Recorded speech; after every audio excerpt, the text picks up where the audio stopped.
কারোর জন্য কেউ ওয়েট করবে না এটা নেব। কোনো হ্যারাসমেন্ট আমরা চাই না।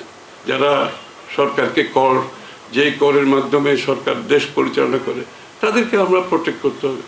প্রাইভেট সেক্টর, বিএনপির জন্ম হয়েছে কিছু চিন্তা থেকে, ভাবনা থেকে। একটা হচ্ছে ব্যক্তি খাতের মাধ্যমে দেশের উন্নয়ন, ইকোনমিকে ড্রাইভ করে কিন্তু প্রাইভেট সেক্টর। সরকার তো ইকোনমি করে না, সরকার ফেসিলিটেট করে। সরকারের দায়িত্ব হচ্ছে ফেসিলিটেট করে দেওয়া। কিন্তু আমাদের দেশে সরকার হচ্ছে বাধাগ্রস্ত করা হচ্ছে আমাদের কাজে। যে ওনারা একটু বললেন না, যত বেশি বাধাগ্রস্ত করা যায় ব্যবসা বাণিজ্য অ্যাক্টিভিটিসে, এইটাই মনে হলে নিয়ন্ত্রণটা হচ্ছে সরকার। আমরা সেখান থেকে বেরিয়ে আসতে চাই। এক কথায় বলছি আমি, যত পারমিশন যতগুলো আছে সবগুলো টাইম ফ্রেমের মধ্যে সিদ্ধান্ত দিতে হবে। This is our decision. Time frame.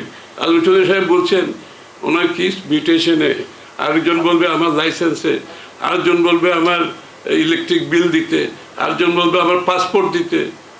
There is no, এগুলো শেষ নাই। আমরা এখন বলছি everything has to be done within time frame. সোজা কথা, সিম্পল পিরিয়ড, কোনো কম্প্রোমাইজ নেই এ ব্যাপারে।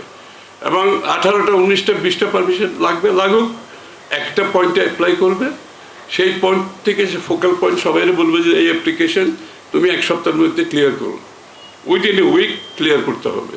আর যদি তার কোনো রেসপন্স না পাই, পারমিশন উইল বি গিভেন। কারোর জন্য কেউ ওয়েট করবে না এটা নেব।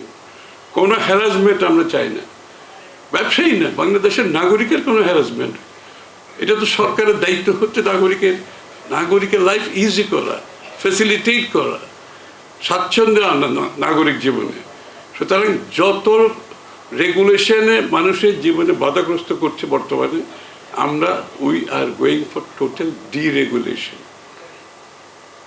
And I mean it. আমি যখন বক্তৃতা বলতেছি, it's not a political statement. We are going for total deregulation.